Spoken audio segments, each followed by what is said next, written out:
Hello future CS, this is CS Persingal this side and I welcome you to the day 10 of killing your fear of assessment procedure। तो देखो कल वाले lecture में हमने यहाँ तक खत्म कर लिया था डीम सीजर और प्रोविजनल अटैचमेंट के डिफरेंस से हमने एंड किया था सेशन को। अब देखो चाहे डीम सीजर हो, चाहे प्रोविजनल अटैचमेंट हो, चाहे एक्चुअल सीजर हो, चाहे ही आपका ऑर्डर ऑफ रिस्ट्रेंट हो, चाहे कुछ भी चीज है, भाई आपके पास एक एसेट आ रहा है। अब वो एसेट की फेयर वैल्यू आपको एस्टिमेट करनी पड़ सकती है। भाई डीम सीजर है या सीजर है, तो उसके केस में आपको एसेट की फेयर वैल्यू कैलकुलेट करनी पड़ेगी, क्योंकि उसके ऊपर ही आप टैक्स इंटरेस्ट पेनल्टी उसके अकॉर्डिंग ही कैलकुलेट कर पाओगे। या फिर प्रोविजनल अटैचमेंट है तो आप देख पाओगे कि क्या interest of revenue properly save हो गया है, उसके लिए आपको फेयर वैल्यू जाननी पड़ेगी यार। जब आपको वैल्यू ही नहीं पता होगी तब तक आप कह नहीं सकते कि आपके पर्पस सही से फुलफिल हो पाएंगे या नहीं हो पाएंगे। तो उसको एस्टिमेट करने के लिए क्या करेंगे, ऑब्वियसली वैल्यूएशन ऑफिसर को बोलेंगे, या पता है यहाँ पे एक ऑप्शन भी दे रखा है अदर पर्सन या किसी और एंटिटी को जो वैल्यूएशन का काम करते हैं उसको भी बोल सकते हैं, है ना। तो देखो ये क्या बोलता है कि आप रेफर करोगे, जो ऑथराइज्ड ऑफिसर होगा वो रेफर करेगा, ड्यूरिंग रेड भी कर सकता है या आफ्टर रेड भी कर सकता है। आफ्टर रेड यहाँ पे फिर से वही 60 दिन आ जाते हैं। ये देखो 60 days from the last of authorization, 60 days कई जगह आ गया। देखो यहाँ पे प्रोविजनल अटैचमेंट करने के लिए भी 60 डेज दिए गए थे। यहाँ पे जो ऑर्डर ऑफ रिस्ट्रेंट था वो भी 60 डेज के लिए था, है ना। और यहाँ पे जब एओ को बुक्स मिलती हैं किसी और की, जो दूसरा बंदा ज्यूरिसडिक्शन में नहीं है, तो उस केस में उसके एओ को भी भेजने के लिए भी 60 days from last of authorization था। तो यहाँ पे 60 डेज कई जगह है, ये आपको याद रखना होगा। ठीक है, इसके बाद यहाँ पे आपका देखोगे तो 60 डेज के अंदर अंदर इसको रेफर करना होगा, या तो वैल्यूएशन ऑफिसर को करेगा, जो कि सेक्शन 142 ए में भी देखा था हमने, वही वाला वैल्यूएशन ऑफिसर है, या फिर अदर पर्सन या एंटिटी को भी कर सकता है जो कि वैल्यूएशन सर्विस देते होंगे। लेकिन क्योंकि यहाँ पे इसको तो सैलरी जा ही रही है, इसको एडिशनली कोई रुपए नहीं देने, लेकिन किसी और से आप काम कराओगे तो उसको तो रुपया देना पड़ेगा ना, रोकड़ा देना पड़ेगा। तो क्योंकि उसको रुपए देने पड़ेंगे, खर्चा होगा, खर्चा कौन अप्रूव करेगा, खर्चे सीनियर अप्रूव करेंगे। तो ये कौन से सीनियर होंगे, ये सबसे सीनियर होंगे। इनसे बोलेंगे कि भाई वीओ नहीं सही काम करेगा इस चीज में, इसमें हमें किसी और की मदद लेनी पड़ेगी, बाहर वाले प्रोफेशनल्स की मदद लेनी पड़ेगी। तो वो अप्रूव करेंगे कौन, पीसीसीआईटी, सीसीआईटी, पीडीजीआईटी और डीजीआईटी, जो सबसे बड़े बड़े 4 लोग हैं, है ना, जो बड़े वाले बड़े साहब हैं।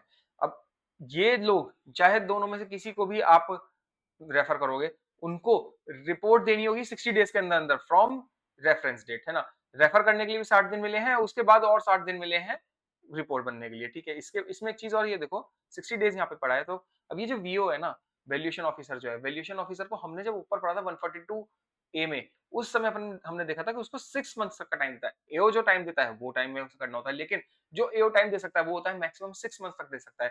तो 6 मंथ्स तक मिल सकते थे, लेकिन यहाँ पे सर्च और सीजर की बात है तो यहाँ पे 60 डेज मिलते हैं बस रिपोर्ट देने के लिए।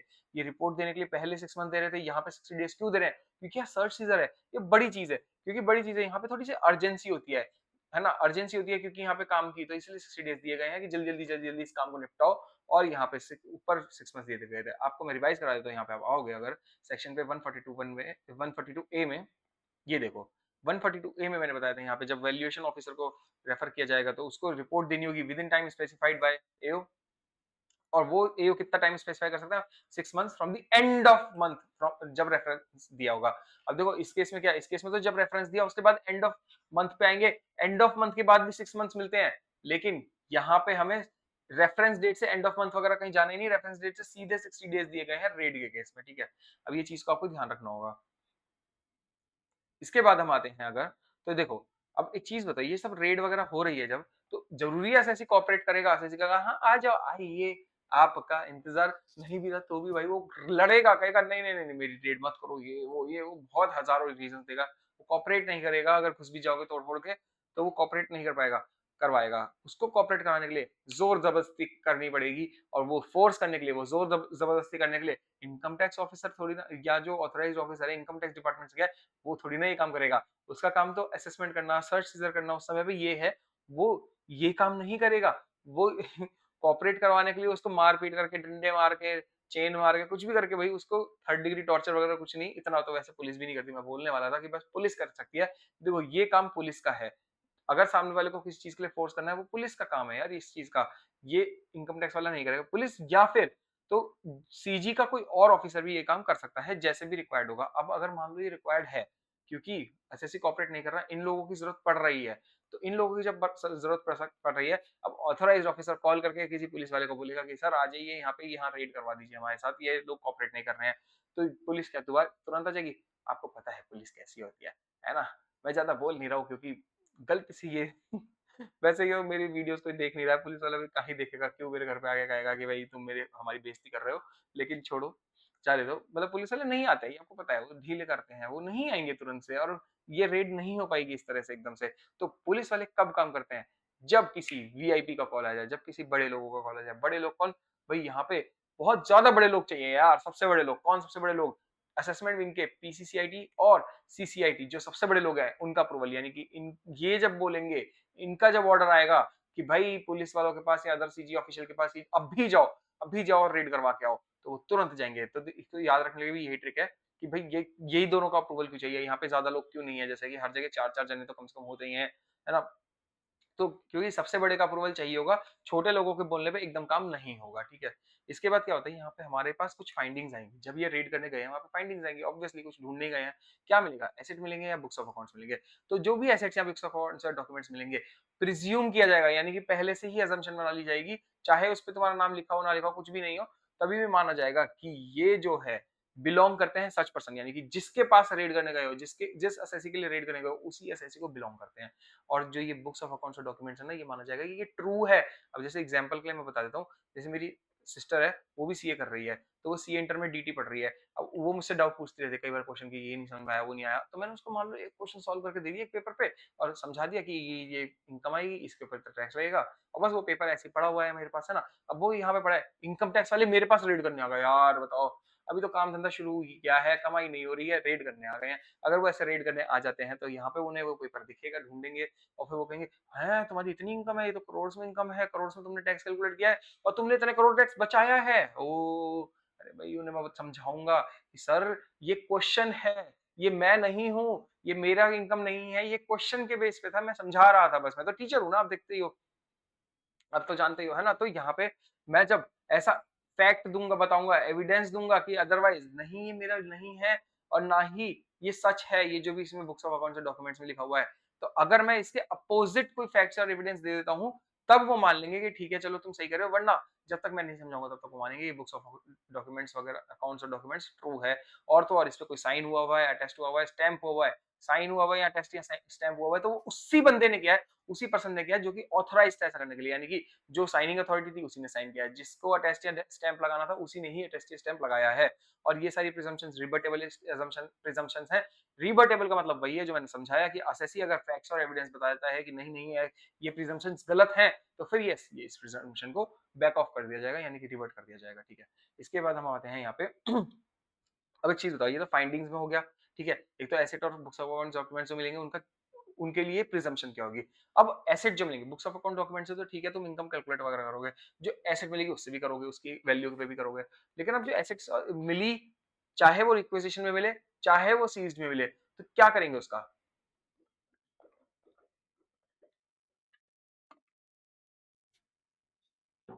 क्या किया जाएगा उन सीज्ड और रिक्विजिशन्ड एसेट्स का? उसको बेच के खा लेंगे, बताया था ना। सेक्शन बोलता है 132 बी, बी से आता है बेच के खा जाएंगे। ऊपर हमने पढ़ा था 132 जिसमें रेड हुई, 132 ए जिसमें क्या था, अलग डिपार्टमेंट से एक्विजिशन किया था, तो बी से है बेच के खा जाएंगे, यानी कि जो अब आता है टीआरओ का काम। असेसमेंट कैसे होगा वो अभी कल वाले लेक्चर में ब्लॉक असेसमेंट रहेगा, वो थोड़ा बड़ा टॉपिक है, तो इसलिए उसको मैं अभी एकदम से नहीं लिया हूं यहाँ पे। यहाँ पे अपना असेसमेंट, जो एसेट्स मिलेंगे उससे असेस किया जाएगा, फिर उसके बाद टैक्स निकलेगा, टैक्स रिकवर किया जाएगा। असेस ही नहीं देगा तो एसेट्स ही करेंगे ना, एसेट्स को बेच के खा लेंगे, बताया था मैंने कल भी। अब इसमें जो एसेट्स मिले हैं उससे क्या क्या रिकवर करेंगे? एक तो एग्जिस्टिंग टैक्स लाइबिलिटी रिकवर करेंगे।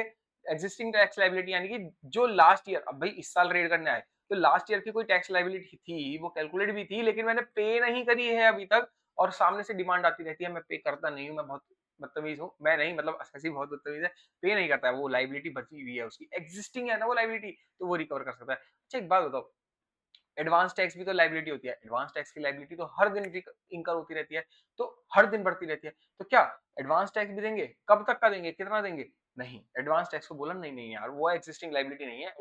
एडवांस टैक्स एक एक्जिस्टिंग लाइबिलिटी तब बनेगी जब इस साल की रिटर्न ऑफ इनकम फाइल कर दी जाएगी, तो इस साल की क्योंकि रिटर्न ऑफ इनकम का टाइम आया ही नहीं है, अभी तो ये साल चल ही रहा है, तो उसको हम एक्जिस्टिंग लाइबिलिटी में नहीं रखते। एक्जिस्टिंग लाइबिलिटी में सिर्फ और सिर्फ पिछले सालों तक की लाइबिलिटी को ऐड किया जाता है। इसके बाद बोलता है एक असेस्ड लाइबिलिटी। अच्छा, ये तो हो गई लास्ट वाली लाइबिलिटी जो कि तुमने ऑलरेडी असेसी ने बता रखा है या फिर पहले किसी असेसमेंट में ऑर्डर में लाइबिलिटी आई हुई थी, ऑलरेडी एग्जिस्टिंग है, वो है। एक हो गई, अब ये रेड हुई है, अब जो रेड हुई है उसके ऊपर जो असेसमेंट होएगा उसमें जो लाइबिलिटी निकलेगी यानी कि असेस्ड लाइबिलिटी अब जो आएगी, जो टैक्स इंटरेस्ट पेनल्टी होगा वो भी रिकवर कर सकते हैं, मेनली वही रिकवर कर सकते हैं। पुराना वाला भी तो करेंगे, नया वाला तो बिल्कुल ही करेंगे। अब इसमें क्या होता है भाई, अगर एसेट में मनी है तो मनी भी सीज करते हो, कैश सीज करते हो, बैंक भी बंद कर देते हो, बैंक में भी वो आपका प्रोविजनल अटैचमेंट और ऑर्डर रिस्ट्रेंट वगैरह आ सकता है। हाँ, यहाँ पे ना आपको अदर वाला जो बताया था इसमें बैंक का ऑप्शन आ सकता है भाई, बैंक में नहीं, बैंक में डीम सीजर ही होता है, सॉरी, बैंक में डीम सीजर ही होगा, मैं गलत जा रहा था, है ना। वापस आते हैं यहाँ पे, एसेट में मनी होगा तो मनी में तो मनी होगा, चाहे कैश हो चाहे बैंक हो, उसको तो डायरेक्टली डिस्चार्ज कर लेंगे ना यार, उसको तो डायरेक्टली रख लेंगे अपने पास, अपने अकाउंट में ट्रांसफर कर लेंगे, कैश होगा अपने अकाउंट में डिपॉजिट कर लेंगे डिपार्टमेंट वाले, है ना। डिपार्टमेंट वाले पर्सनल अकाउंट में नहीं, जो इनकम टैक्स का रिवेन्यू अकाउंट है, मतलब वो वाला, है ना। अपने पर्सनल में घूस की तरह नहीं लेते हैं, वो बात अलग है, उसे डिपॉजिट नहीं करते हैं, उसको घर में रखते हैं छुपा के, है ना। तो वो मनी जो है उसको डिस्चार्ज कर देंगे, उससे डिस्चार्ज करेंगे ये लाइबिलिटी, और मनी के अलावा जो बाकी एसेट्स होंगे उसको बेचेंगे, और बेच के जो पैसा आएगा उससे रिकवरी करेंगे, ठीक है।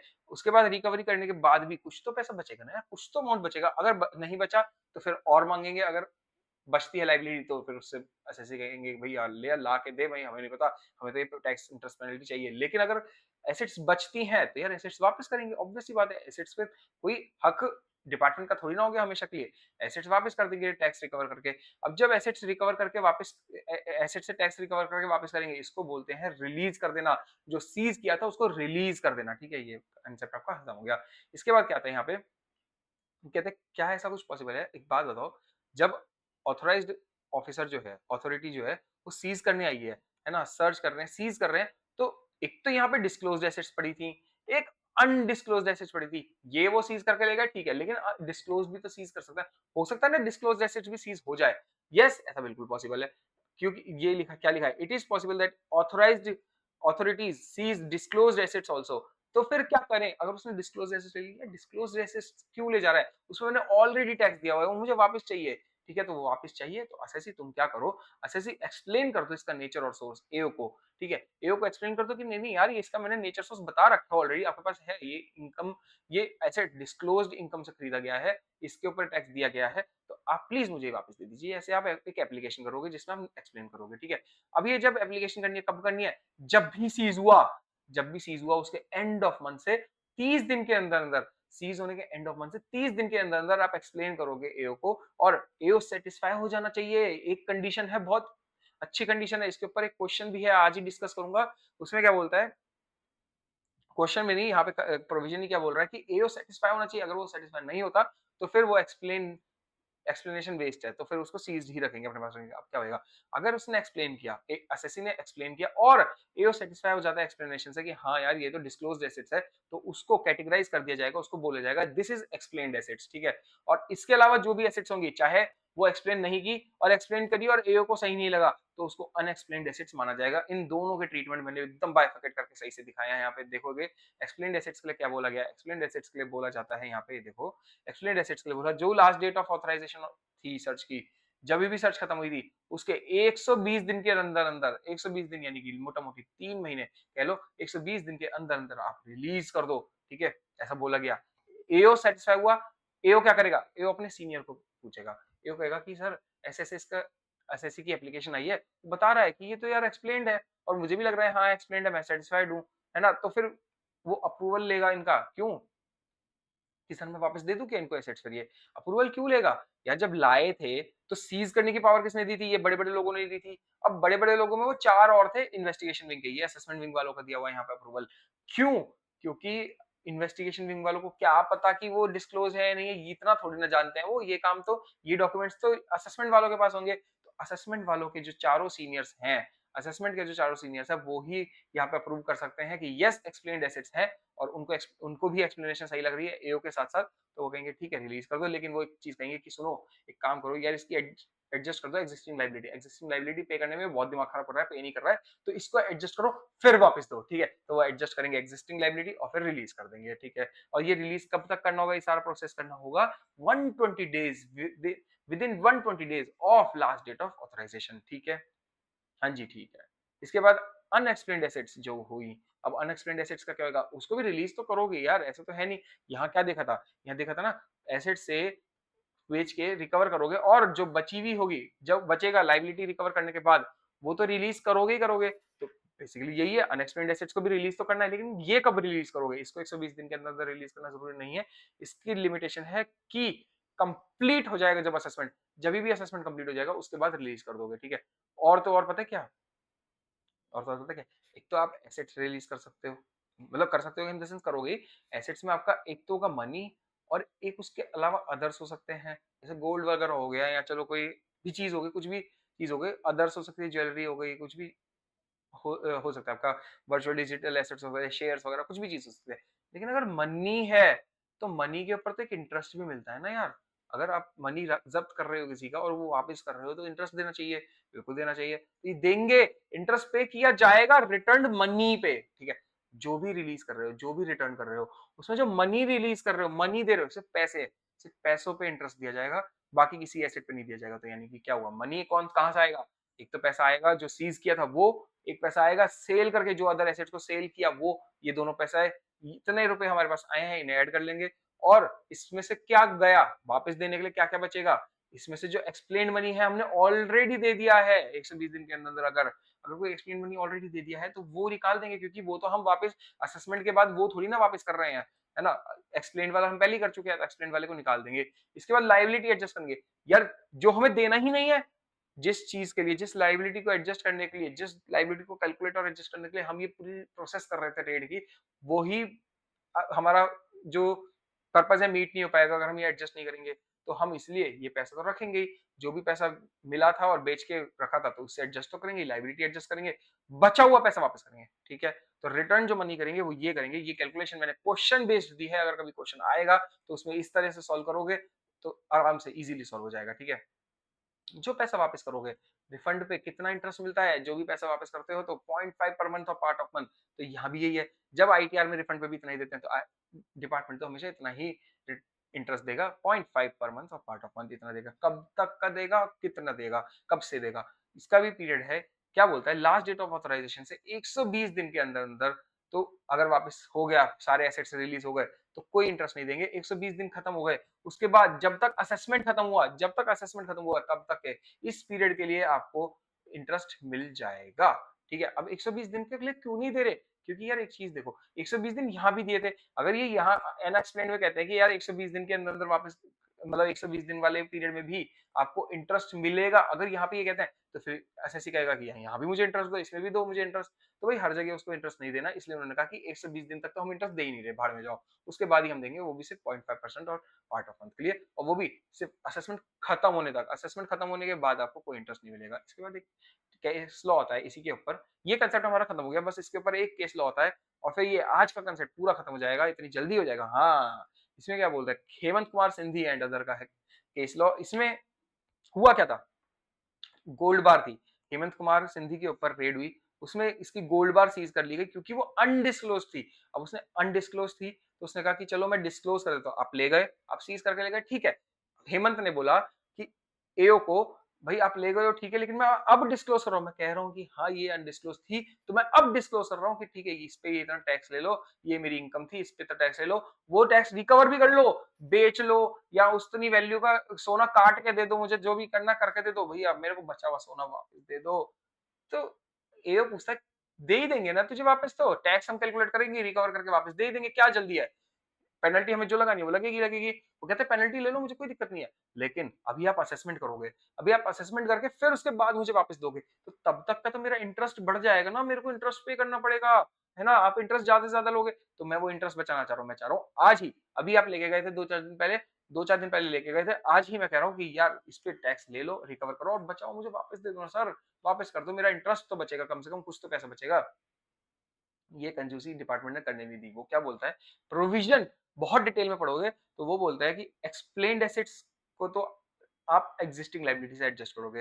अब एक्सप्लेन्ड एसेट्स कौन से होते हैं, जिसपे ऑलरेडी टैक्स पे किया होता है, जिसपे ऑलरेडी टैक्स पे किया होता है, लेकिन फिर भी उस एसेट पे, भाई एसेट पे टैक्स पे किया हो गया है और उस एसेट को देखो एसेट पे टैक्स पे किया गया है और उस एसेट को आप टैक्स कैलकुलेशन में ऐड नहीं करोगे, वो अलग चीज है। और जो भी अनडिस्क्लोज एसेट से टैक्स निकला है, उस टैक्स को रिकवर करने के लिए आप कुछ भी, चाहे एक्सप्लेन्ड एसेट्स को आप एडजस्ट करो तो वो अलग चीज होती है। और यहाँ तो ये कह रहा है कि एक्सप्लेन्ड एसेट्स से सिर्फ और सिर्फ एग्जिस्टिंग लायबिलिटी, हम तो अनडिस्क्लोज वाले की बात ही नहीं कर रहे, वो प्रोविजनल अटैचमेंट में बात करी थी। यहाँ पे बोलता है कि यस, ये एक्सप्लेन्ड एसेट्स जो है सिर्फ और सिर्फ टैक्स पे किए गए हैं, तो बस पुराना वाला जो टैक्स बच रहा है एग्जिस्टिंग वाला, उसको एडजस्ट करो, बाकी को वापस हम, बाकी आपको हम वापस दे देंगे। अनडिस्क्लोज की बात करता है, अनडिस्क्लोज में कहता है कि यार अनडिस्क्लोज में जैसे यहाँ पे था, अनडिस्क्लोज का आपने डिस्क्लोज करा। अब एक्सप्लेन एसेट्स में क्या होता है, आपने ऑलरेडी टैक्स पे किया हुआ है, आप एक्सप्लेन करते हो कि सर मैंने टैक्स पे किया हुआ है, मैं नेचर समझा दे रहा हूँ, मैं सोर्स बता दे रहा हूँ कि मैंने कहाँ इसके ऊपर टैक्स पे किया हुआ है, क्यों कैसे टैक्स पे किया हुआ है, मैं प्रूफ कर देता हूँ, मैं कोई वो एक्सप्लेन कर रहा हूँ।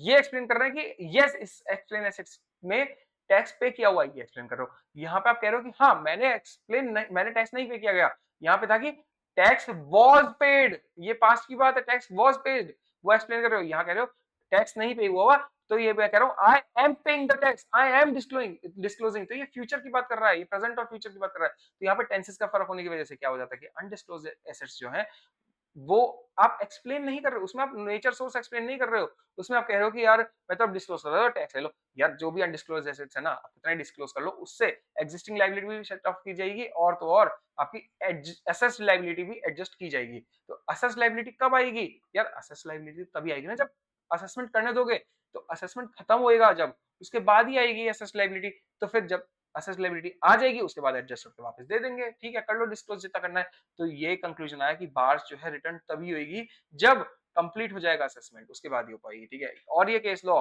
एक बार क्वेश्चन से आपको और अच्छे से समझ में आ जाएगा। आगे इसके ऊपर एक क्वेश्चन भी है। आज के कंसेप्ट यही खत्म हो गए हैं, अब क्वेश्चन पे आते हैं डायरेक्टली।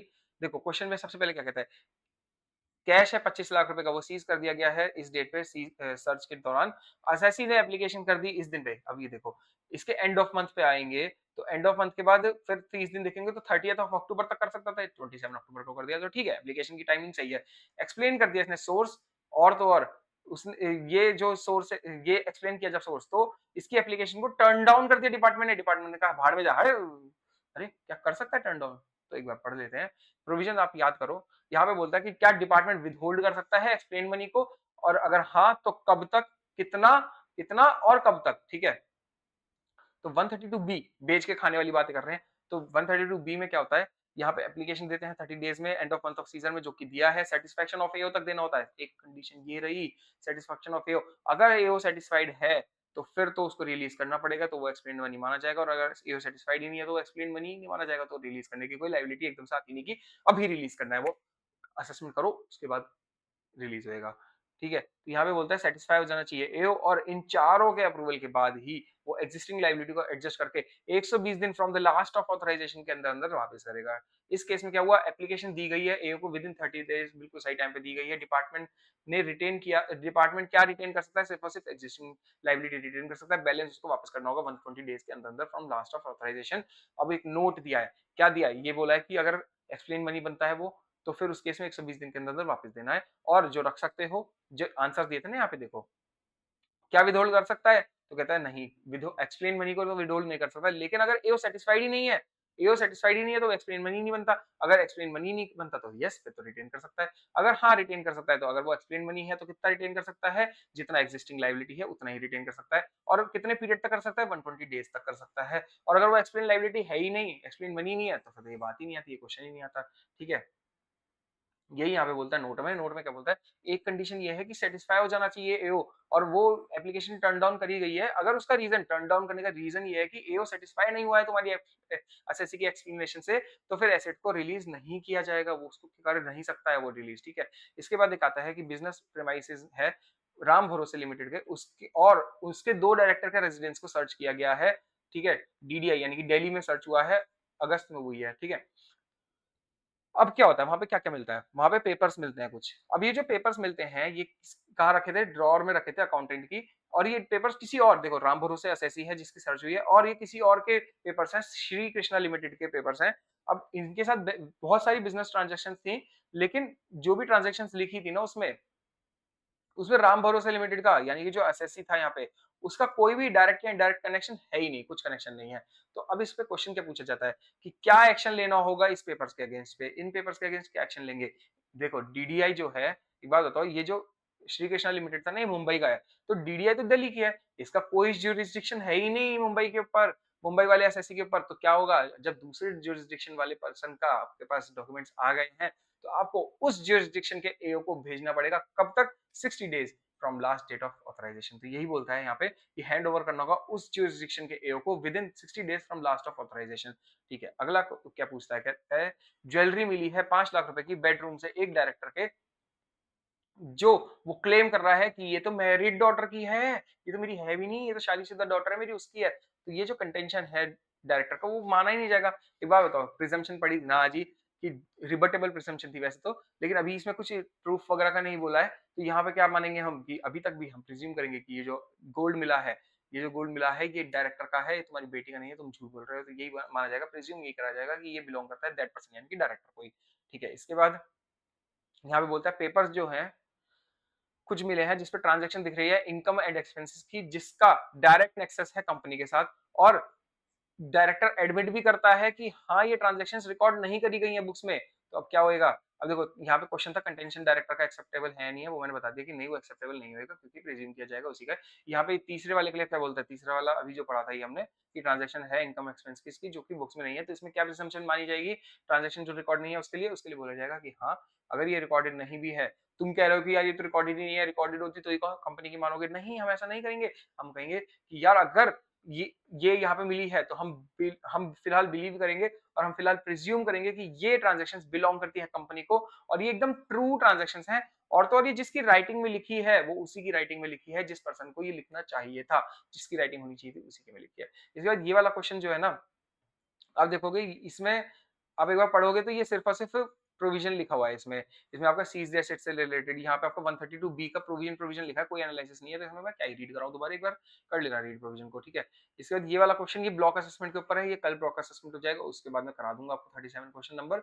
आते हैं अगले पे, यहाँ पे क्या बोलता है, एओ जो है, एओ ड्यूरिंग द सर्च या फिर विद इन कितने पीरियड वो लास्ट ऑफ ऑथराइजेशन के रेफर कर सकता है वीओ को। ओ वीओ को रेफर करने की बात आ गई। अब जब वीओ को रेफर करने की बात आ गई तो मैंने बताया था सब ज्यादातर चीजें यहाँ पे 60 डेज के अंदर अंदर करनी है एओ को, तो एओ को 60 days from last of authorization तक वीओ को रेफर कर देना है। और वीओ रिपोर्ट कब देगा, वीओ रिपोर्ट देगा 6 मंथ्स में देता है वैसे तो, लेकिन लेकिन लेकिन ट्रेड के केस में थोड़ी जल्दी होती है, तो इसलिए 60 डेज मिलते हैं, तो यहाँ पे दोनों का ही आंसर 60-60 आ जाएगा। इसके बाद आते हैं हम यहाँ पे अगले क्वेश्चन पे। इसमें होता है कि 31 जुलाई 2025 को सर्च होती है और उसमें कुछ गोल्ड बार्स मिलती हैं जो कि सीज हो जाती हैं, और मिस्टर वाई वॉलंटरीली डिस्क्लोज कर देता है कि यार इतनी इनकम है मेरी, और फिर कहता है एप्लीकेशन देता है कि ये जो गोल्ड बार आपने सीज करी थी 5 किलो की, ओ 5 किलो की गोल्ड बार, अच्छा जी, अब 5 किलो की गोल्ड बार जो सीज करी थी वो बोलता है कि यार एडजस्ट कर लो लाइबिलिटी के अगेंस्ट में even before completion of assessment. Assessment complete क्यों करना है, मैं कह रहा हूँ ना 12.5 करोड़ की अनडिस्क्लोज्ड इनकम है, मैं वॉलंटरीली बता रहा हूँ, इस पे टैक्स कैलकुलेट करो और जल्दी से मेरे गोल्ड बार से इसे एडजस्ट करो और मुझे वापस दे दो प्लीज प्लीज। तो एओ ने रिजेक्ट कर दी उसकी एप्लीकेशन। यार ये सुना सुना सा नहीं लग रहा, अब भी नहीं पड़ा था हेमंत कुमार सिंधी का केस लॉ, वैसा सा नहीं लग रहा, और वैसा सही है। ये देखो यहाँ पे भी लिखा हुआ है आईसीआई के आंसर में भी कि हेमंत कुमार सिंधी को इन्होंने रेफर किया है यहाँ पे 132 बी के ऊपर है। क्या बोलता है, एप्लीकेशन जब करोगे, असेसी ने जो एप्लीकेशन करी वो ये नहीं कहा कि सिर्फ और सिर्फ एग्जिस्टिंग लाइबिलिटी सेट ऑफ कर लो, वो बोल रहा है कि भाई टैक्स लाइबिलिटी ही कर लो, यानी कि डिटरमाइंड वाली के लिए भी बोला गया है। तो अमाउंट ऑफ लाइबिलिटी डिटरमाइंड, अब यार डिटरमाइंड तो तभी होगी ना जब कंप्लीशन हो जाएगा असेसमेंट का, असेसमेंट कंप्लीट होगा उसके बाद ही तो डिटरमाइन होगी। तो जब तक कंप्लीट नहीं हो जाता असेसमेंट तो लाइबिलिटी क्रिस्टलाइज कैसे कर लूं, मेरे को क्या पता कितनी लाइबिलिटी आएगी, तो जब लाइबिलिटी ही नहीं पता तो फिर एडजस्टमेंट क्या करूं। तो एओ रिजेक्ट कर देता है एप्लीकेशन, कहता है कि नहीं नहीं नहीं बिल्कुल मैं नहीं इसको वापस कर सकता, तो वो एकदम जस्टिफाइड है। हेमंत कुमार सिंधी के केस में भी हमने देखा था इसको। इसके बाद देखो यहाँ पे अब आगे तो सारे ब्लॉक असेसमेंट के क्वेश्चंस हैं, अब कल के लेक्चर्स में मिलते हैं, और कल का लेक्चर थोड़ा सा लंबा हो सकता है क्योंकि ब्लॉक असेसमेंट बड़ा आपका टॉपिक है और उसमें क्वेश्चंस भी काफी सारे हैं, क्योंकि नया टॉपिक है तो इसलिए इस पे क्वेश्चन आने के चांसेस भी ज्यादा है। ओके, अब मिलते हैं कल वाले लेक्चर में, टाटा बाय बाय।